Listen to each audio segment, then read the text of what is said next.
The chamber was built to make visitors feel small. That was the point of it. The Galactic Conclave's main hall rose 400 meters from floor to ceiling, its walls carved from the black stone of a dead moon, its galleries packed with delegates from 81 species. The acoustics were engineered so that every sound, every whisper, every shifting chair, every exhaled breath traveled upward and dissolved into the dark. It made the space feel infinite. It made the person standing at the center of it feel like a speck. Delegate Mara Vasquez stood at the center of it. She was not a tall woman. She was not a frightening woman. She wore a plain gray suit that had been pressed that morning in a budget hotel 2 kilometers from the Conclave's main complex because Earth's diplomatic allowance didn't cover the attached residences. Her dark hair was pinned back. Her hands rested on the podium in front of her. Still, not gripping, just resting. Around her, in tiered galleries that curved like the inside of a shell, 81 delegations waited. The Archon of the Conclave, Adreth, tall and silver-scaled, with 4 eyes that moved independently, looked down from the central elevated platform and said the words he had prepared for this moment. He had practiced them.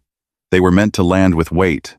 The Galactic Conclave, in unified session, finds the nation-state of Earth to be in sustained violation of trade accords, diplomatic conduct standards, and cooperative infrastructure agreements. The remedy, carried by vote of 78 member states, with 3 abstentions, is formal banishment. Effective immediately, Earth is stripped of all registered hyperspace lane access, all communication relay rights, all trade route recognition, and all diplomatic standing within this body. He paused. He let it sit. Earth is removed from the community of civilized space. The chamber was quiet. Not the respectful kind. The satisfied kind. Mara Vasquez did not move, did not flinch, did not look up at the Archon with anger or down at her notes with shame. She looked straight ahead at the middle distance, at nothing, the way a person looks when they are listening to something no one else in the room can hear. The Archon had expected tears. Some delegates always cried. He had expected rage. Human delegates had a reputation for it. He had, in his quieter moments of preparation, even expected her to walk out before the sentence was finished, a gesture of defiance that would have played well for the galleries and meant nothing. He had not expected this. Whatever this was, he cleared his throat. Delegate Vasquez, the session is concluded. Earth's diplomatic credentials are hereby. I'd like 60 seconds. Her voice was flat, conversational, like she was asking for a glass of water. The chamber stirred. Delegates leaned toward each other. The Keth ambassador, 6 rows up on the left gallery, made a sound that in his species meant something close to amusement. The Archon looked at her for a long moment. He was a reasonable being. He was also a being who had just won completely, and the confidence of total victory makes reasonable beings generous in small things. 60 seconds, he said. She did not check notes, did not look around the room, did not build to anything. The clock started 3 years ago, she said. Not today. Then she picked up the single folder from the podium, turned, and walked out of the chamber. No hesitation, no backward glance.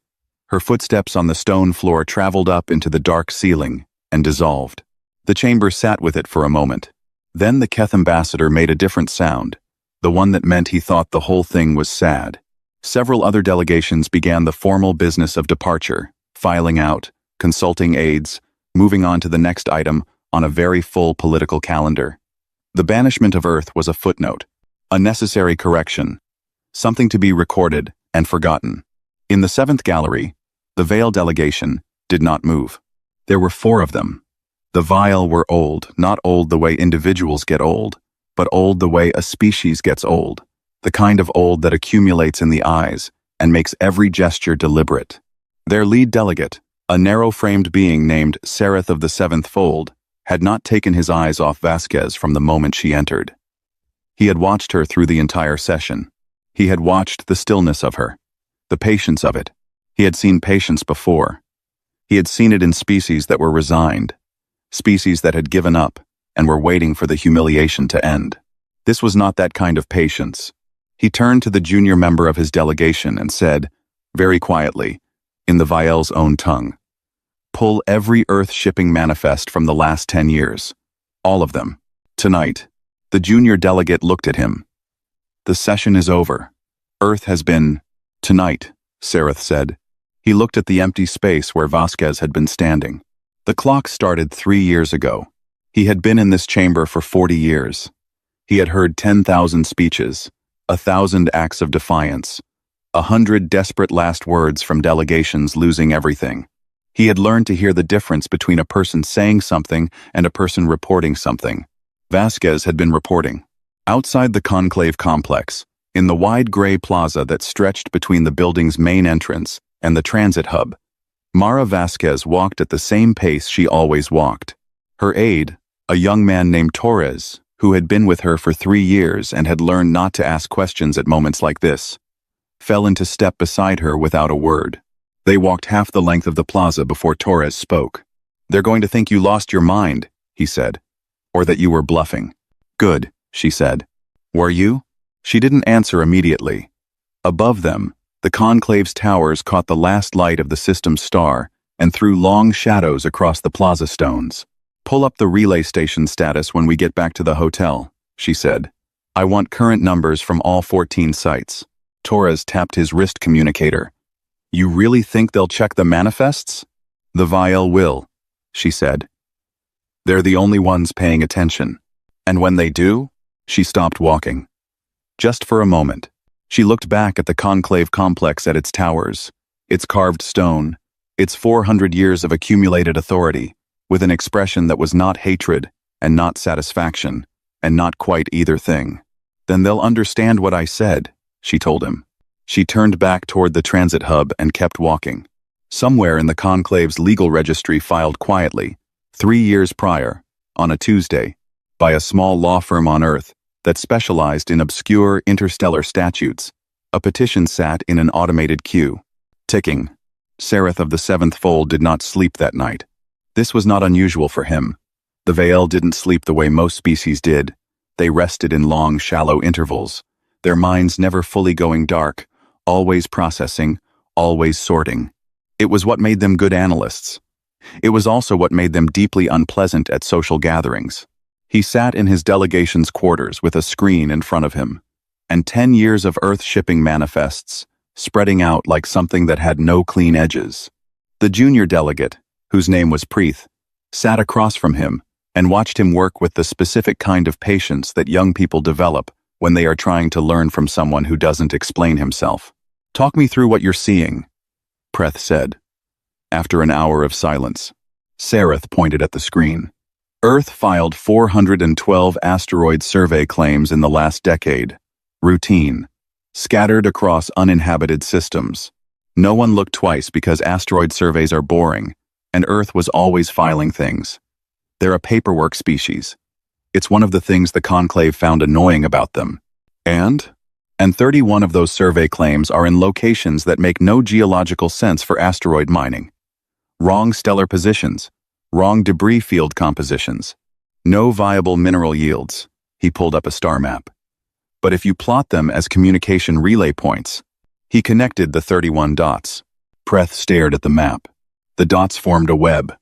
Clean lines. Redundant coverage. Not a survey grid. A network. "That's a relay infrastructure," Preeth said. "It's the spine of one," Sareth said. "Filed as survey markers. Registered under 6 different Earth corporate entities, each incorporated in a different jurisdiction, none of them obviously connected. I didn't find the connection until I cross-referenced the filing attorneys." He looked at Preeth. "Same firm. Every single one. A firm that also happens to specialize in interstellar sovereign law." Preeth leaned back. "When did they start?" "The first filing is 9 years ago, 4 months after the conclave rejected Earth's trade equity petition for the 3rd time." Sareth paused. The 3rd time. Not the first time they were humiliated. Not the second. After the 3rd, something changed in their approach. They stopped pushing on the door. They started building around the walls.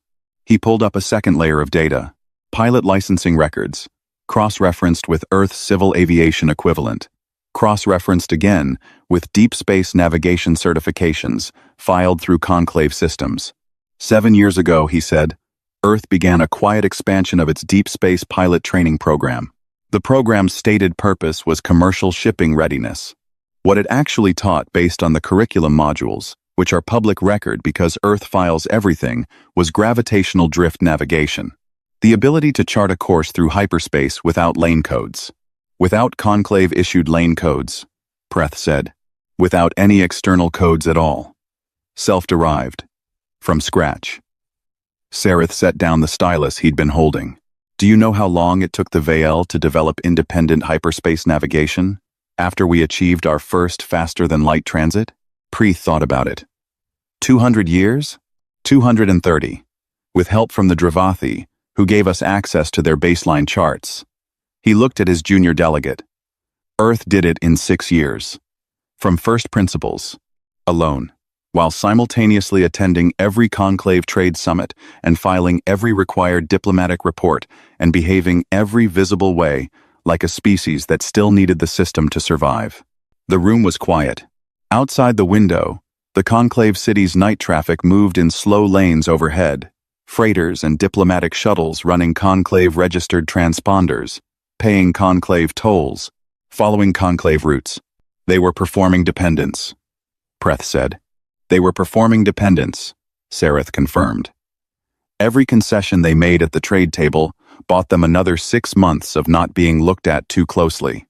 Every time a conclave delegate talked down to a human representative, and the human representative sat quietly and accepted it, that was time. Every humiliation was a transaction. They were paying in dignity and collecting in runway. He stood and walked to the window. There is a particular kind of intelligence, he said, that does not announce itself. It does not argue in the chamber. It does not write manifestos. It files paperwork. It incorporates shell entities. It trains pilots. It builds infrastructure in the dark, and it waits. And it is patient in a way that most species find indistinguishable from weakness, because most species have never had to be that patient. He watched a freighter run a toll relay, 200 meters above the street. Earth has been that patient for 9 years. While we watched the door, they built a second house. Preth pulled up the relay network map again. How active is it? That, Sareth said, is the part that keeps me awake. He pulled up a third data set, traffic analysis. Electromagnetic signal traces filed as background noise in routine deep space observation reports. The kind of reports that sat in databases unread because they were routine and boring and filed by a species that filed everything. He had read them. They were not background noise. The network has been active for 14 months, Sareth said. Fully operational. The signals are encrypted in a format we've never cataloged because it's not a conclave standard encryption. It's something they built themselves. But the traffic volume, he highlighted the numbers, is consistent with a functioning multi-system trade relay. Not test signals. Not calibration. Live traffic. Actual cargo coordination. Preth did the math in his head.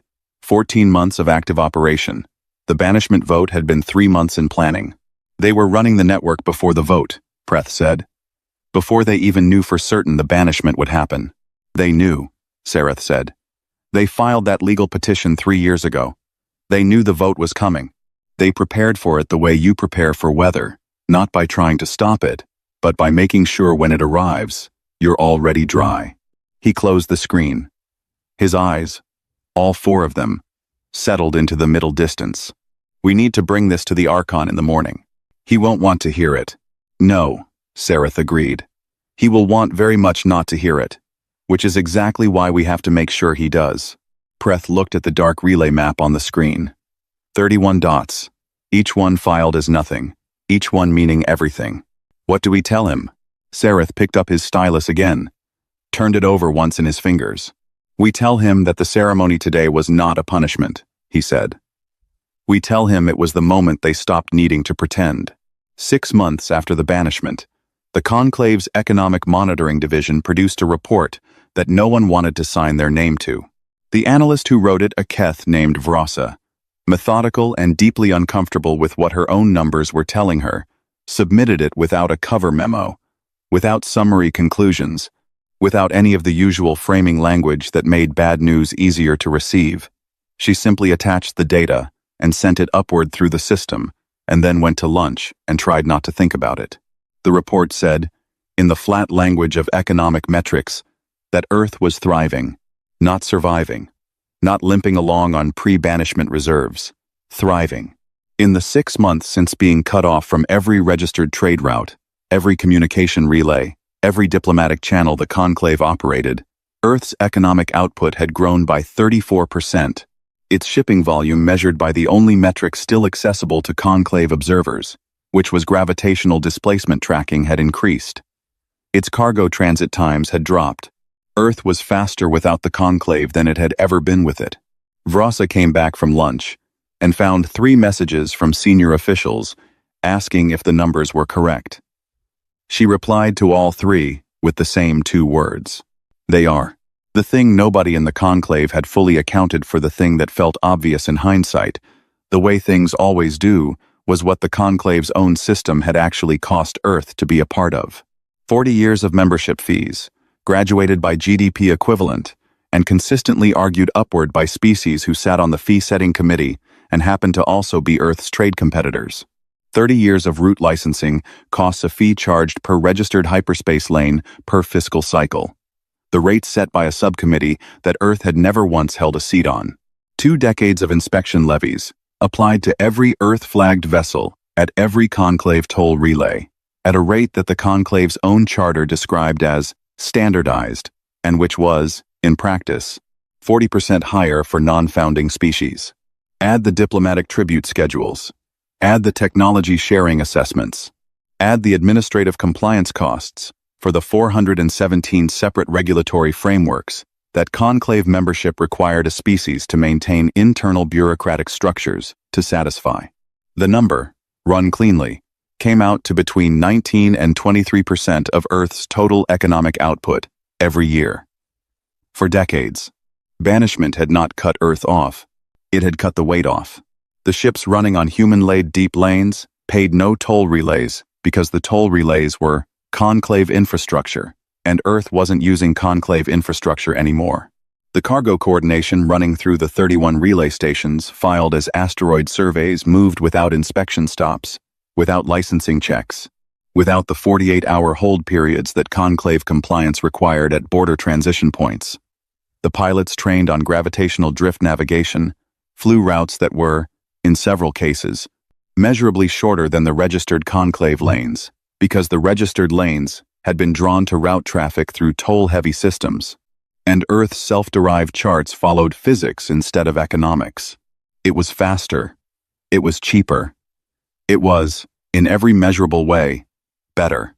And then the Makari reached out. The Makari were a mid-tier species. 6 systems, modest fleet, good manufacturing base, no particular political ambitions.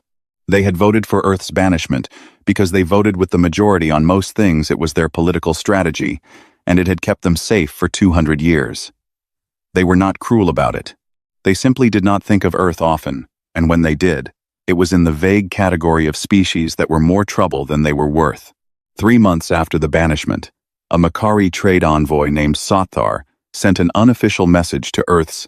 There was no diplomatic channel, so he sent it to an Earth commercial shipping coordinator, whose contact information appeared on a cargo manifest that had somehow landed in a Makari freight database. The message was brief. It asked, in careful and slightly awkward terms, whether Earth might be open to discussing direct shipping arrangements. Off-register, bilateral, no conclave middlemen.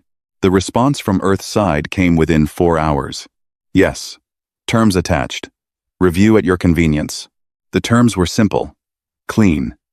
The fee structure was, compared to what the Makari paid through conclave routing, 40% cheaper. The transit time estimate was faster by a factor that Sathar read 3 times because he didn't believe it the first 2. The contract language was standard commercial interstellar, with no political clauses, no alignment requirements, no committee review periods. It looked, to Sathar, like a very good business arrangement. It was signed within a week. The Bressi followed. Then the Oluwan. Then, quietly and very carefully, the Vithani, who were a founding conclave species, and who signed their treaty through a commercial subsidiary, specifically to avoid the word treaty appearing in any document that could be cross-referenced with their conclave membership obligations. 4 species. Active bilateral agreements with a banished nation. Running traffic on human infrastructure. Paying human rates. The conclave's monitoring division flagged it. The report went upward. Senior officials read it, and then read it again, and then had meetings about it, and then had meetings about those meetings. The Archon was briefed on a Tuesday morning, in a session that was supposed to last 30 minutes and ran for 3 hours. The core problem, the problem that sat in the center of every conversation like a stone nobody wanted to pick up, was that none of it was illegal. Earth was not a conclave member. Earth was not subject to conclave trade exclusivity rules. The Makari, the Bresi, the Olun, the Vithani, they were members, and their membership did include language about exclusive routing obligations. But that language had been written 40 years ago to prevent members from routing around conclave systems to older, pre-conclave networks. Networks that still existed. Networks that were grandfathered. The Earth network was not a pre-conclave grandfathered system, but it also wasn't classified as anything that the exclusivity clause actually covered. Earth's lawyers had found the gap. The Archon sent a message to Delegate Vasquez through the only channel still technically available, a commercial routing flag, the kind used for cargo disputes, asking for clarification on Earth's legal interpretation of the exclusivity clause. Her response arrived in 40 minutes. It read, "You'll want to check Article 7, subsection 14 of the Banishment Accords you wrote." We did. The Archon read the message twice. Then he called his chief legal counsel. Then he watched the color leave his chief legal counsel's face in a way that, in 30 years of politics, he had never seen before. "What's in Article 7, subsection 14, he asked. His chief legal counsel pulled up the Banishment Accords, a document so rarely used that its digital copy had to be retrieved from an archive system that took 4 minutes to respond. The Archon read it. He sat with it for a long time. Outside his window, somewhere in the transit lanes above the city, a freighter ran a route it hadn't paid to use. He didn't yet know whose infrastructure it was running on. He was about to find out. Article 7, subsection 14 of the Galactic Conclave's Banishment Accords was written 211 years ago by a committee of 3 Dreth legal scholars who had never, in their collective experience, encountered a species that would read it as anything other than a formality. It read, "A banished species, upon demonstrating independent infrastructure capability sufficient to support multi-system commerce, and upon receiving bilateral treaty recognition from no fewer than 4 sovereign member states of the conclave, may petition this body for designation as an autonomous sovereign entity. An autonomous sovereign entity shall hold all rights and protections afforded to full member states, without membership obligations, dues assessments, regulatory compliance requirements, or route exclusivity constraints." The committee had included it as a release valve, a theoretical off-ramp for cases where a banished species eventually developed enough to be worth readmitting, a way to bring them back in without the political difficulty of reversing a banishment vote. It was meant for species that spent 200 or 300 years in isolation, and then, humbled and cooperative, asked to return. It was not meant for a species that filed the petition the same afternoon they were banished. The Archon's chief legal counsel, a Dreth named Vial who had been practicing conclave law for 60 years, looked at the petition timestamp for a long time. "They filed at 1422, she said. "The banishment session concluded at 1419. 3 minutes, the Archon said. "They filed in 3 minutes. They prepared it beforehand. They prepared it beforehand." Vale set the document down on the table between them. "The petition is compliant. The infrastructure claim is supported by 14 registered relay stations. They decloaked them from the asteroid survey designation 6 days ago, which is the first business day following the petition's automatic review window expiration. The bilateral treaties are valid. 4 member states, all properly executed, all technically within their rights under the exclusivity clause gap She paused. "Under the gap. That we missed," the Archon said. Bael did not argue. The Archon's legal review session had been scheduled for 2 hours. It ran for 11. They brought in 5 additional jurists, the conclave's top practitioners of sovereign and interstellar law. They went through the petition line by line, clause by clause, looking for the flaw, the error, the overreach, the procedural misstep that would give them grounds to deny. They found nothing. The petition was clean.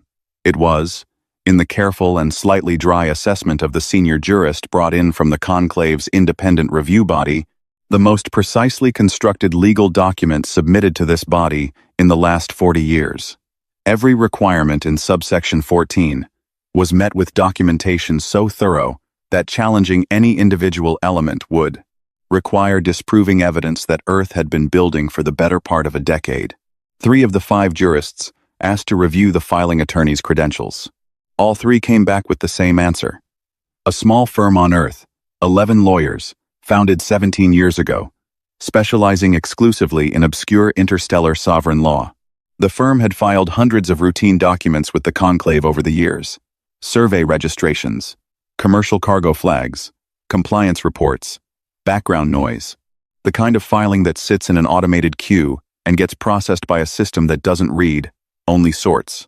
Including the petition itself, which had been sitting in the automated queue for 3 years, processed and acknowledged and then filed into a subfolder that the Archon's office was legally required to act on within 90 days of the documented conditions being met. The 90-day clock had started the morning after the banishment vote, when the 4 bilateral treaties were formally registered. "We have 63 days left on the response window," Vale said. "And if we deny it? On what grounds?" She looked at him across the table. "The petition is compliant. If we deny a compliant petition, we are in violation of our own foundational charter.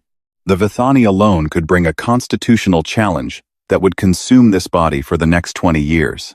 The Bressi and the Oluun have already quietly indicated through back channels that they would co-sign such a challenge." She paused. "We don't have the votes to survive that, Archon."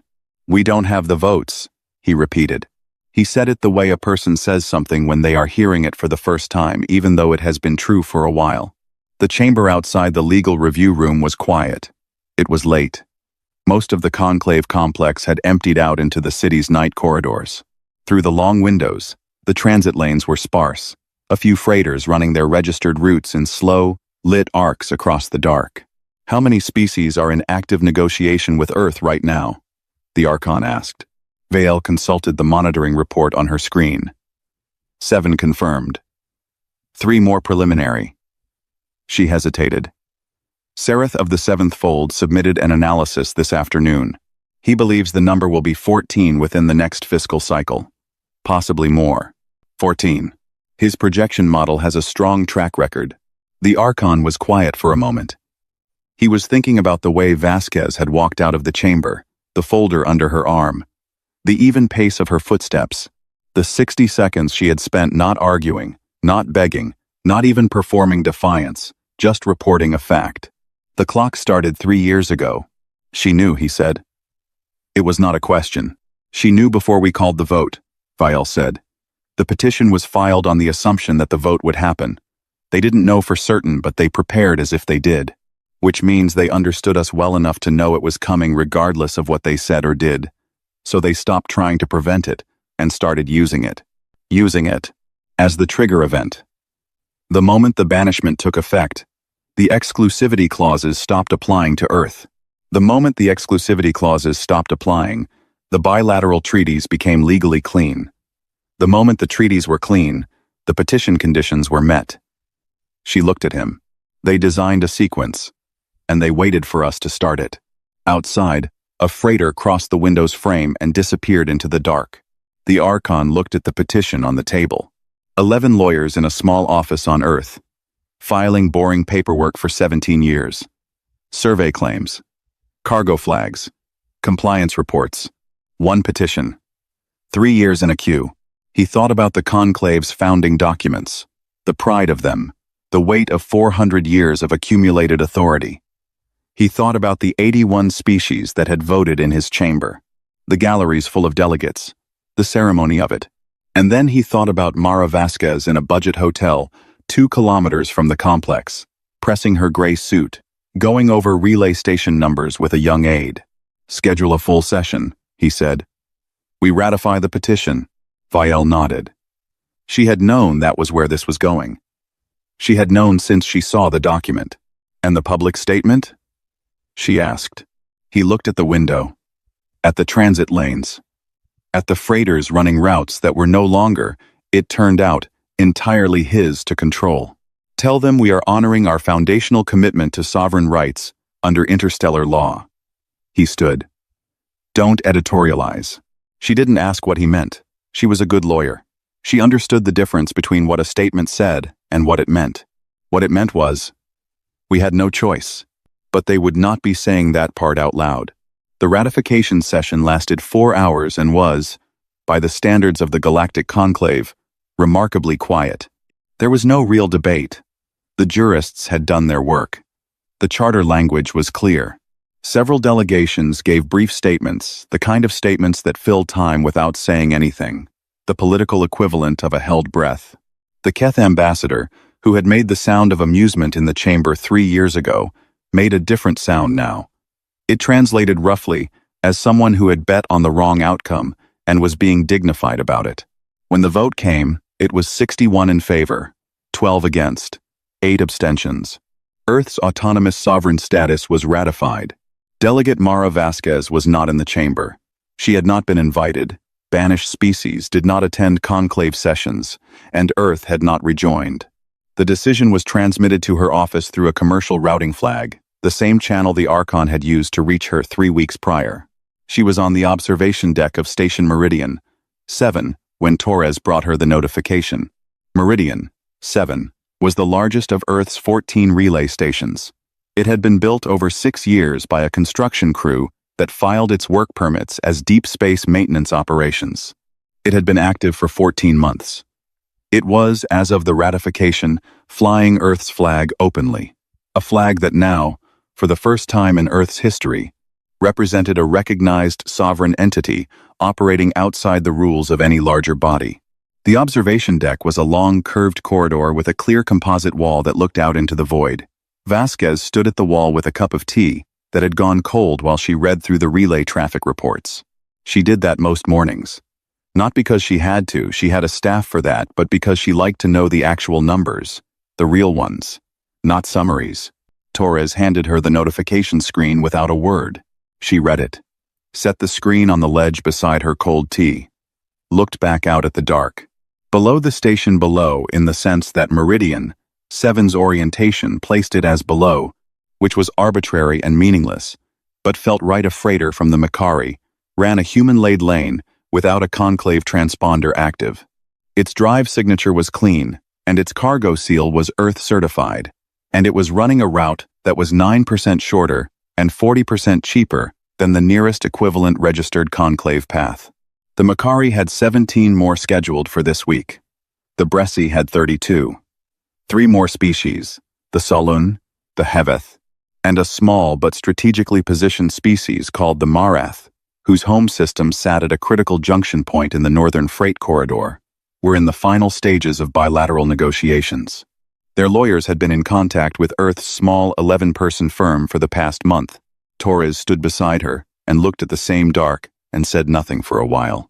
You should feel something, he said eventually. This is what we've been working toward for 9 years. I feel tired, she said. That's not. It's the right thing to feel. She picked up the cold tea, looked at it, set it back down. When something takes 9 years, the feeling is tired. That's what 9 years does to you. The other feeling comes later. Torres nodded. He had learned to trust her on questions like this. 2 days after the ratification, the conclave sent a formal delegation to Meridian 7. Not through the commercial routing flag. Through an official diplomatic channel, Earth's sovereign status now entitled it to 1. The message was carefully worded, full of the formal language that the conclave used when it wanted to approach something carefully. It expressed interest in what it called normalization discussions, opportunities for bilateral cooperation, mutual benefit. What it wanted was what the Archon could not put in writing, a way back into an economic network he no longer controlled. Vasquez scheduled the meeting for a Tuesday. She used the station's formal reception room, which her staff had furnished simply a table, chairs, a window that looked out at the relay network's traffic. On a clear day, which in space meant when the sensors were calibrated correctly, you could see the drive signatures of 6 ships running human lanes at any given moment. She made tea. This detail caused a quiet crisis in the protocol division of the conclave's diplomatic staff, who spent 48 hours debating whether accepting tea from a sovereign entity constituted an implicit acknowledgement of that entity's cultural precedents. They ultimately decided it did not. 3 of the Vile delegation's junior members, who had been assigned to observe the meeting, disagreed with this conclusion, but kept the disagreement to themselves. The Archon did not come personally. He sent his deputy Archon, a Dreth named Orveth, who was younger than his superior, and considerably better at hiding what he was thinking. Orveth sat across from Vasquez and went through the correct formalities and then, when the formalities were done, looked at her with the directness that the conclave's senior leadership had apparently decided was the right approach this time. Earth's network, he said. Its expansion. We'd like to discuss a framework for integration. What kind of integration? She asked. Mutual access. Standardized routing cooperation. Perhaps a joint infrastructure committee. Vasquez held her tea. A joint committee that sets terms? Terms that reflect the interests of all parties. Earth's terms currently reflect Earth's interests, she said. That's why 14 species are in active negotiations with us, and not with you. Orveth absorbed that. He was good at absorbing things. We're not asking for control, he said. We're asking for partnership. I know what you're asking for, she said. It wasn't unkind. It was simply true. You want access to the network at rates that are better than what your own system offers. You want your member species to have those rates too, so they stop having reasons to negotiate around you. You want to be part of something that works. Orveth was quiet. We can discuss it, Vasquez said. Through our trade office. Standard bilateral terms. You'll fill out the same forms the Makari filled out. Your legal team will review the same contract the Bressi signed. She set down her tea. There's no special arrangement for old members. There are no old members here. There's just trade. That's it? Orveth said. No concessions? No historical recognition? No. Standard bilateral terms, she said. Same as everyone else. Outside the window, a Bressi freighter ran a human-laid lane in a clean, unhurried arc across the dark. Orveth watched it for a moment. Vasquez did not watch it. She had seen it enough times that she no longer needed to. He understood then what Sereth had been trying to explain to the Archon for 3 years. It was not that humanity had outmaneuvered the Conclave. Outmaneuvering implied a contest, a confrontation, 2 forces pushing against each other until one gave way. That was not what had happened. What had happened was that humanity had simply built something real while everyone was watching the argument. They had been patient with the patience of people who understood that the argument was never the point. The argument was what you did while the infrastructure dried. Orveth picked up the tea. He didn't know what else to do with his hands. It was, against his expectations, very good. He thought about what the forms would look like. The same forms the Makari had filled out. A species that had sat in the Conclave's galleries for 200 years, reduced to the same stack of paperwork as a species that had been banished 6 months ago. He thought about whether that was humiliating. Then he thought about the freighter running the clean, fast lane outside the window. He drank the tea and asked for the forms. Vasquez handed them across the table without ceremony. No triumph in it, no gloating, just the forms, just the next thing. 9 years of work, and this was how it ended. Not with a speech, not with a moment, but with paperwork crossing a table on a Tuesday morning, while the galaxy's most powerful political body filled out the same documents as everyone else. Torres, standing by the door, thought he saw something in her expression. Not satisfaction exactly. The other feeling. The one that comes later. It looked a lot like rest.